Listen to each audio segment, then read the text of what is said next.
Good morning, everybody. Mike Vacchi, Princetontrader.com, here with your Monday morning market webcast. Okay, back in New Jersey, for better or worse.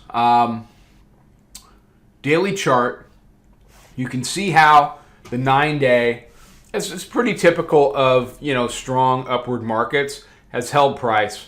There have been some delays and then a breakout, little pullbacks and breakouts. We've traded as high as 46.75 in the overnight. 47 on the continuation chart is the all-time high. On the front month, on the June 2019 contract, it's somewhere in the 61s. So while we might make a new all-time high today on the continuation chart, it has a little more work to do for the front month, but one tends to go with the other.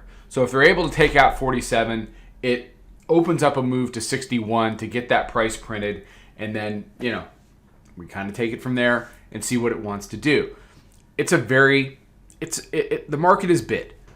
The market is bid. It's not the strongest market ever, but it's strong enough.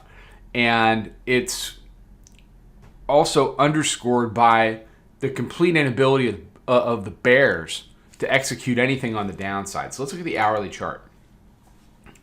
You can see we had that 39.40 resistance last week, 39.75 a few times.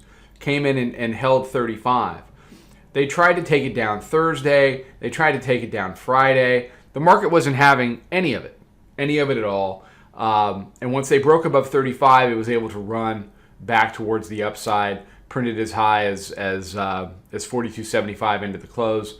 It's been a pretty tame Globex Sunday night into Monday. You see the new weekly pivot there, basically at 29.27. So for me, the bears really have no say in any of this until they can convert 27 to resistance.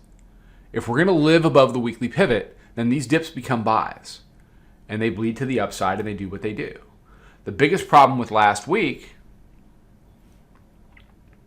I'll back this out one. So here's Monday, where the bears had a golden opportunity to take out last week's weekly pivot at 29.08. They make this little double bottom here Monday morning. Then they spend the Monday afternoon turning the weekly pivot into support. They confirm that support overnight, and off we go. They wind it back. They buy it, back, buy it, back, buy it. When you lose it here, it tends to stay lost into the back end of the week. So how did the bears become relevant? Converting the hourly midband at 40 and change would be a good start. And then converting the weekly pivot at 27 would be an actual accomplishment. But until that happens, these dips are buys, the market's bid, and we continue to make higher highs. All right.